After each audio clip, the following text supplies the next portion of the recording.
मित्रांनो, 6 ऑक्टोबर सोमवारच्या दिवशी शरद पौर्णिमा अर्थातच कोजागिरी पौर्णिमा आहे.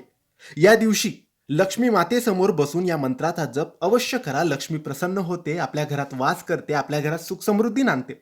मित्रांनो, कोजागिरी लक्ष्मी या दिवशी भ्रमण करते आणि कोजागिरीचा अर्थ होतो कोण जागत आहे. आणि लक्ष्मी जो जागत असतो त्याच्याच घरात वास करते, त्याच्याच घरात प्रवेश करते. ज्या घरामध्ये शुद्धता असते, आनंद असतं, समाधान असतं, शांतता असते, मग तो गरीब असो तरी त्याच्या घरात लक्ष्मी येते. म्हणून या दिवशी अशी मान्यता आहे की उपवास करावा, चंद्रप्रकाशात दूध ठेवावं, चंद्र दिसला की ते दूध प्रसाद स्वरूपात ग्रहण करावं, 12-1 वाजेपर्यंत दरवाजे उघडे ठेवावे, कारण लक्ष्मी येते.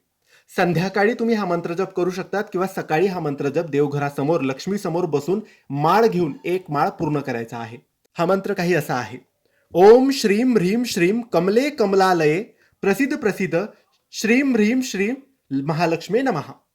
हा मंत्र मोठा आहे, परंतु लक्ष्मी मातेला अत्यंत प्रिय, लक्ष्मीला प्रसन्न करतो, आपल्या घरात आमंत्रण देतो आणि लक्ष्मी नक्की येते. फक्त श्रद्धेने, विश्वासाने मंत्रजप सकाळी किंवा संध्याकाळी किंवा तुम्ही रात्री चंद्रप्रकाशात जर कोजागिरीची पूजा करणार असाल तर तिथे जप केला तरी चालेल. पण नक्की करा, उपवास करा, चंद्रप्रकाशात दूध ठेवा. चंद्र दिसला की ते दूध तुम्ही नक्की प्यायला पाहिजे. ही माहिती आवडली असेल तर लाईक करा, शेअर करा. धन्यवाद.